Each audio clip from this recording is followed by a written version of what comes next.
Salut à tous, le journal du foot de ce vendredi 9 septembre, soirée parfaite pour les clubs français en Europa League jeudi soir. Le FC Nantes, pour son retour sur la scène européenne, a dominé l'Olympiakos Le Pirée dans une très belle ambiance à la Beaujoire, 2-1. Victoire également pour l'AS Monaco en Serbie face à l'Étoile Rouge de Belgrade, 1-0.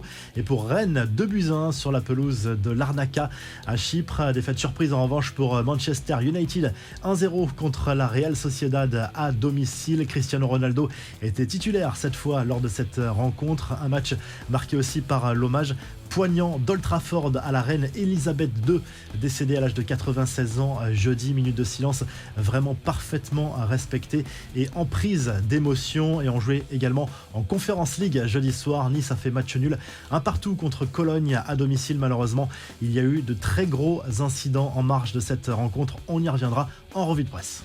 Les confidences de Neymar dans une interview accordée pour The Dazen Soccer Show. Le Brésilien a expliqué comment il avait aidé Lionel Messi à s'installer dans la capitale française depuis un an et à s'intégrer le plus vite possible au vestiaire et à la culture française. La star du PSG déclare aussi sa flamme à la ville de Paris qu'il trouve magnifique, avec une préférence certaine pour la Tour Eiffel qui le fascine. Cela doit lui rappeler des souvenirs de sa présentation grandiose à son arrivée au PSG en 2017.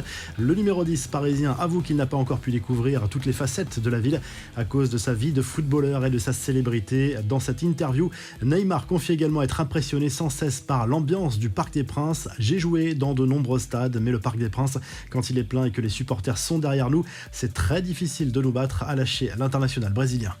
Les infos en bref, à la suite de l'affaire Pogba avec ce qui ressemble à un rétropédalage. L'avocat de Mathias Pogba a publié un communiqué dans lequel il dément toute manœuvre d'extorsion de la part de son client contre la star de la Juve et parle de menaces extérieures dont la justice, désormais saisie, prendra toute la mesure. Une manière de calmer le jeu pour le frère du champion du monde après avoir promis des révélations fracassantes.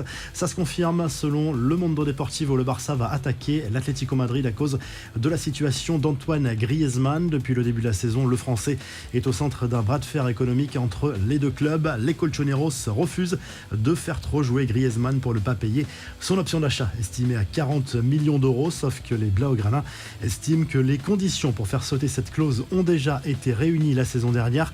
Gros séisme dans les plus hautes sphères de la Fédération française de foot, témoignage à l'appui. Le magazine SoFoot met en lumière de nombreux problèmes, à commencer par des messages très ambigus envoyés par Noël Le Graët à des salariés femmes.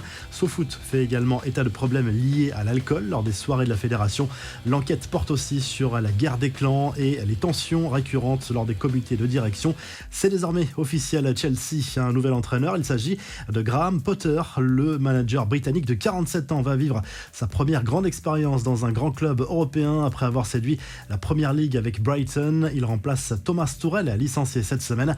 Erling Haaland était visiblement un poids pour le Borussia Dortmund. C'est ce qu'a confié Sébastien Kell, interrogé par Bild sur le départ cet été de la star norvégienne pour Manchester City. Le statut d'Haaland et sa personnalité assez individualiste commençaient à poser des problèmes en interne. À Dortmund, il a marqué 86 buts et délivré 23 passes décisives en 89 rencontres. France Football annonce la création d'un nouveau prix. Il viendra récompenser désormais le meilleur buteur de la saison et sera nommé le trophée Müller en hommage au Ballon d'Or allemand 1970.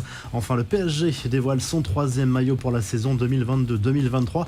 Il y avait eu quelques fuites sur les réseaux sociaux ces dernières semaines. Nike a donc officialisé le design de couleur blanche.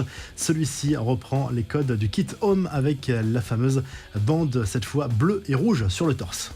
La revue de presse, le journal L'Équipe revient sur les graves incidents survenus jeudi soir en marge du match de Conference League entre Nice et Cologne. 8000 supporters allemands se trouvaient dans les tribunes de l'Allianz Riviera, ce qui pose question forcément, dont des supporters parisiens. On sait que les ultras des deux clubs entretiennent de bonnes relations. Bilan 32 blessés, dont un grave à Nice. En Espagne, le journal Sport se penche sur le début de saison fracassant de Robert Lewandowski sous les couleurs du FC Barcelone. Déjà 8 buts en 5 matchs pour l'attaquant polonais qui est déjà le chouchou du Camp Nou. Et en Italie, le Corriere dello Sport revient sur les résultats des clubs italiens en Coupe d'Europe. Début réussi pour la Lazio, 4-2 contre le Feyenoord de Rotterdam à domicile en Europa League. Défaite en revanche pour la Roma sur la pelouse de Ludogorets. Et en Conference League, la Fiorentina a été accrochée par un club letton de Riga. Contre-performance pour la Viola. Si le journal du foot vous a plu, n'hésitez pas à liker, à vous abonner pour nous retrouver très vite pour un un nouveau journal du foot.